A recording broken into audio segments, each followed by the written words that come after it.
مساء الخير مع مستشارك العقاري شركة KHL. معاكم مهندس أسامة الأكشر. في الفيديو ده هوضح لحضراتكم كافة التفاصيل عن العاصمة الإدارية وعن الطرق الرئيسية الخاصة بيها وعن الأماكن اللي موجود فيها تجاري والأماكن اللي موجود فيها سكني وإيه أهم معالم العاصمة الإدارية. مساء الخير. صدر قرار جمهوري 8 فبراير 2016 بإنشاء العاصمة الإدارية الجديدة وتولي جهاز العاصمة الإدارية الجديدة كشركة مساهمة مصرية بكل تفاصيل العاصمة الإدارية. طيب إيه اللي خلى الدولة تفكر في إنشاء العاصمة الإدارية؟ اللي خلى الدولة تفكر في إنشاء العاصمة الإدارية بسبب الزحام والتكدس العمراني الكبير اللي كان موجود في العاصمة الجديدة، فأدى إن الدولة لازم تفكر في إنها تعمل عاصمة إدارية جديدة، وكانت الفكرة دي بقالها فترة كبيرة. طيب ايه الموقع اللي خلى العاصمه الاداريه الجديده مميز، وايه اللي خلى العاصمه الاداريه مختلفه عن اي مدينه هتكون موجوده تانية في مصر؟ اول حاجه ان مدينه ذكيه بالكامل، وكل المدينه مغطاه بشبكه معلومات كبيره جدا، يعني كل المدينه مكشوفه بكاميرات لاي مكان، ودي اول مره تحصل في العاصمه الاداريه. تاني حاجه البنيه التحتيه، لاول مره في مصر يكون في بنيه تحتيه موجوده في انفاق ما تكونش تحت الارض، وده بيسهل جدا عمليه المينتننس وبتكون مكلفه جدا جدا. تالت حاجه ان العاصمه الاداريه مخطط لها بكل متر، كل متر هيكون فيه ايه بالظبط، كل متر هيكون طالع على ايه بالظبط، الاماكن السكنيه هتكون موجوده فين، الاماكن الخاصه بالخدمات هتكون موجوده فين، الاماكن الخاصه بالوزارات والاماكن الخاصه بالمحلات التجاريه متقسمه من قبل ما يتحط فيها اي طوبه تقسيمه واضحه جدا جدا.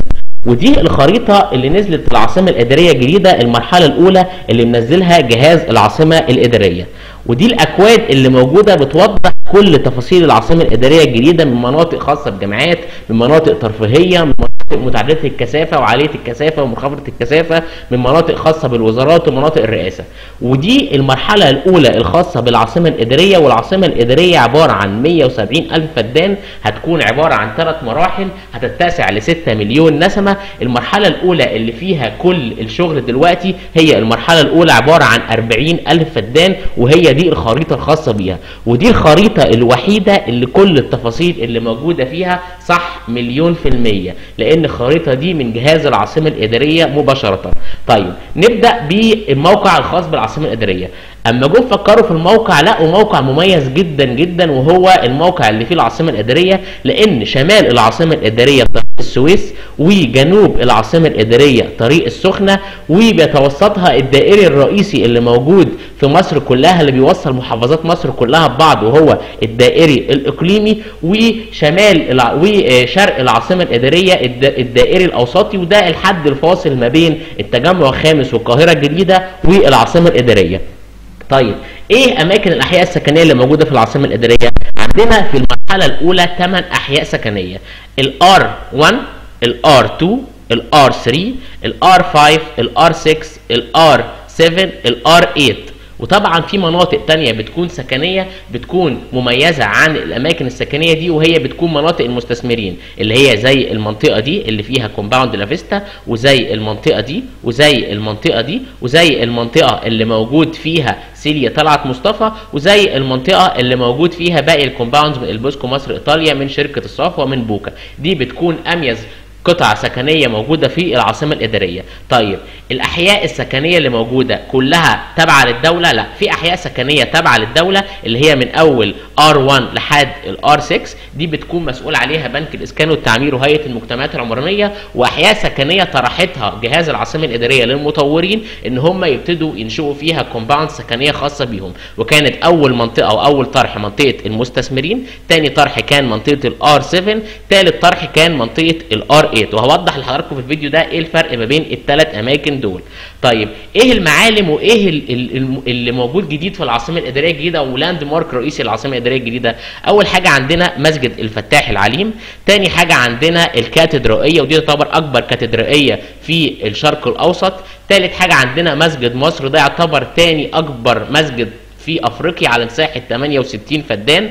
عندنا طبعا النهر الاخضر، والنهر الاخضر بينقسم الى سنترال بارك 1 وسنترال بارك 2 وسنترال بارك 3 وسنترال بارك 4 و5، ومكمل معانا لحد المرحله الثانيه والمرحله الثالثه. والسنترال بارك ده مهم جدا جدا لان ده بيعمل المساحه الخضراء الخاصه بكل ساكن موجود في العاصمه الاداريه الجديده، ومتقسم تقسيمات كتيره قوي. كل مكان من الاماكن دي معروف هيكون فيه ايه من دلوقتي، وايه الخدمات اللي هتكون موجوده فيه من دلوقتي.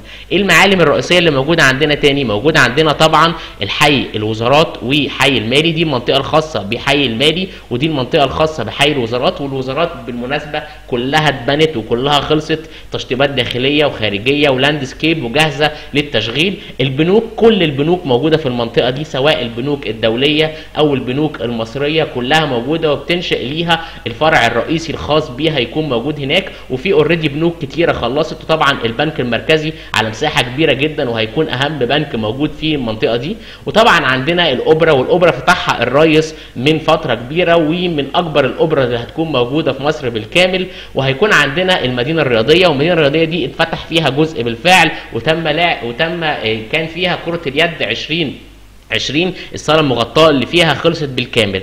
وهيكون عندنا طبعا القصر الرئاسي، والقصر الرئاسي من اكبر الاصول الرئاسيه اللي حصلت في مصر. وهيكون هنا عندنا المنطقه الخاصه بالمطار. في خدمات كتيره قوي هتكون موجوده في العاصمه الاداريه من دلوقتي. يعني لو جينا اتكلمنا عن الجامعات اللي هتكون موجوده في العاصمه الاداريه، فعندنا اللي باللون اللبني دي الخاصه بالجامعات، دي المنطقه الخاصه بالجامعه الامريكيه، ودي المنطقه الخاصه بالجامعه المجريه، ودي المنطقه الخاصه بالجامعه الالمانيه ودي اشتغلت بالفعل، ودي المنطقه الخاصه بالجامعه الاوروبيه في الار 7 واشتغلت بالفعل، ودي المنطقه الخاصه بالجامعه السويديه، ودي المنطقه الخاصه بالجامعه الروسيه. ودي لونين لسه تخصيص جامعات لكن لسه ما نزلوش لحد دلوقتي. ودي عندنا المكان الخاص بالجامعه الكنديه ودي اوريدي اشتغلت، والجامعه الاوروبيه والجامعه الدوليه للعاصمه الاداريه. كل الجامعات دي اوريدي شغاله من دلوقتي. طيب ايه تاني موجود في العاصمه الاداريه؟ موجود طبعا الحي الدبلوماسي، والحي الدبلوماسي هو الحي اللي هيتنقل فيه كل السفارات اللي موجوده في مصر هتكون موجوده في المكان ده ما بين الار 7 والار 8، ودي من اهم المعالم اللي هتكون موجوده في العاصمه الاداريه.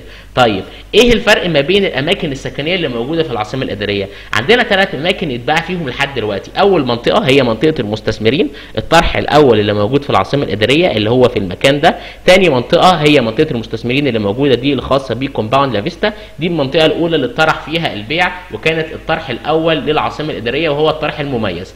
تاني منطقه اتطرح فيها هي الار 7 اللي هي موجود فيها معظم الكومباوندز اللي بيتباع فيها حاليا، والثالث منطقه اتطرح فيها هي الار 8.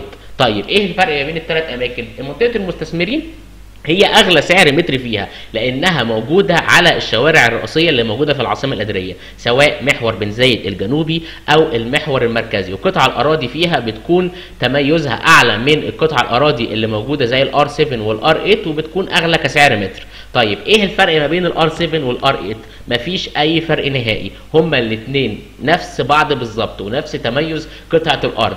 الفرق ما بين الار 7 والار 8 هو فرق واحد بس، ان الار 7 اتطرحت قبل الار 8، لكن كل مكان من الاماكن دي هيكون جواه جامعات، كل اماكن من الاماكن دي هيكون جواه مناطق خدميه بتخدم عليه، كل اماكن من الاماكن دي هيكون جواه زي تفريع عند النهر الاخضر وفيها قطع اراضي مميزه بتكون مختلفه عن باقي قطع اراضي، لكن كسعر متر وككواليتي هما الاثنين زي بعض بالظبط. وده سؤال كتير بيتسال مننا ايه هو الفرق ما بين الار 7 والار 8.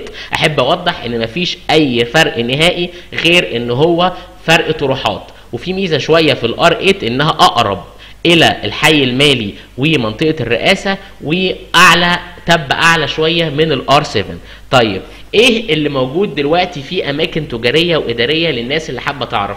اللي موجود اماكن تجاريه واداريه في العاصمه الاداريه الفتره دي، عندنا 4 اماكن فيهم تجاري واداري. اول مكان اتطرح فيه تجاري والاداري كان حي المالي والحي الوزارات، وده خلص بنسبه كبيره جدا بيع، حوالي 80% منه سولد اوت. تاني مكان اتطرح فيه كان الام يو 23، والام يو 23 هو محور الامل، محور رئيسي بيخدم على حي الار 3 وحي الار ار2 ولسه هيكون موجود معانا في الاحياء السكنيه الجايه، زي الحي الخاص ما بين الار2 والار1 هيكون فيه ام يو، زي بين الار5 والار6 هيكون فيه ام يو، وهو شبيه قوي بشارع عباس العقاد، عباره عن مناطق خدميه على شارع الرئيس يمين وشمال، وده محور الامل، محور رئيسي للعاصمه الاداريه. ثالث مكان اتطرح فيه بيع كانت منطقه الداون تاون، ومنطقه الداون تاون من اهم المعالم اللي موجوده في العاصمه الاداريه، وهي موجوده في المكان ده لانها مش هتتكرر تاني سواء في المرحله الثانيه او في المرحله الثالثه، وهي تعتبر السنترال الرئيسي للعاصمه الاداريه، وهي على مساحه 1300 فدان ومتقسمه لحاجات كتيره جدا، وفيها ابراج سياحيه بيتباع فيها، وفيها مولات تجاريه بيتباع فيها، وفيها مباني ميكسد يوز بيتباع فيها تجاري. رابع مكان موجود عندنا هي المناطق الخاصه بالام يو 7، ودي لسه مطروحه للبيع جديد. والام يو 7 من اكتر الاماكن المميزه لان المكان ده كله عباره عن تاورز، وقدام السنترال بارك الرئيسي الايكونيك تاور، والايكونيك تاورز دول عباره عن 20 تاور يتوسطهم اعلى برج في افريقيا بطول 387 متر، وهم دلوقتي خلاص خلصوا كل الانشاءات اللي خاصه فيه في مرحله التشطيبات. المنطقه الام يو 7 هي المنطقه اللي قدامه، دي عباره عن تاورز برضو موجود فيها تجاري واداري وفندقي. طيب ايه الشوارع الرئيسيه اللي موجوده في العاصمه الاداريه؟ في شوارع رئيسيه كتيره موجوده في العاصمه الاداريه. اول شارع وهو محور بن زايد الجنوبي ومحور بن زايد الشمالي، ودول الاثنين على عرض 120 متر.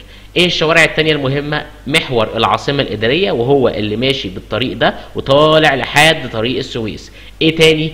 المحور المركزي اللي هو ماشي ده، اللي هو يعتبر رود 11، ماشي ماشي ماشي ماشي ماشي كل ده المحور المركزي، وبيلف في المرحله الثانيه والثالثه وبيلف لفه كبيره وينزل لحد هنا، شبيه قوي بدائري داخلي للعاصمه الاداريه بيوصل بكل الاحياء السكنيه. دي اهم الطرق اللي موجوده في العاصمه الاداريه. في اكواد كتيره قوي مهمه برده في خريطه العاصمه الاداريه لازم حضرتك تكون عارفها. ايه الفرق ما بين اللون الاصفر واللون الاحمر واللون اللبني؟ كل دي اكواد موجوده وليها معالم.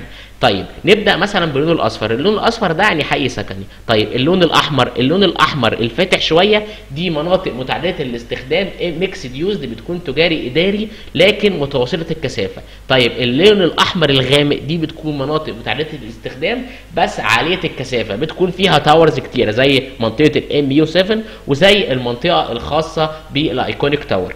طيب ايه تاني مهم جدا نعرفه في خريطه العاصمه الاداريه؟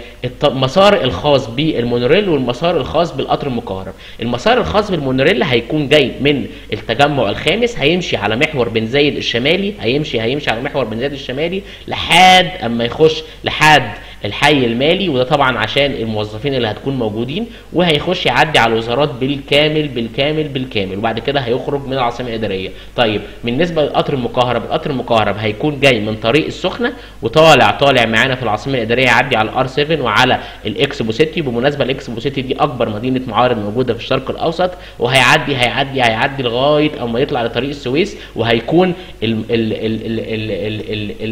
المحطه الرئيسيه اللي موجوده بتخدم ما بين الاثنين زي المحطه اللي موجود حاليا في رمسيس. هي المحطه دي هتكون محطه تبادليه ما بين القطر المكهرب وما بين المونوريل، والمحطه دي هي المحطه الرئيسيه اللي ما هتكون موجوده في العاصمه الاداريه، وهي طبعا هتكون جنب الوزارات والحي المالي والحي الحكومي منطقه الداون تاون، لان هي دي هتكون وسط البلد الرئيسيه اللي موجوده في العاصمه الاداريه. وبكده اكون وضحت لحضراتكم تفاصيل سريعه عن العاصمه الاداريه، بحيث ان حضرتك مش عارف ايه اللي موجود في العاصمه الاداريه او ايه التفاصيل اللي موجوده فيها تكون وضحت لحضرتك. محتاج اي تفصيل او اي حد محتاج اي تفاصيل سواء بالقطاع السكني او القطاع التجاري او القطاع الاداري او القطاع الطبي، معاكم مهندس اسامه الاكشر. شكرا جدا.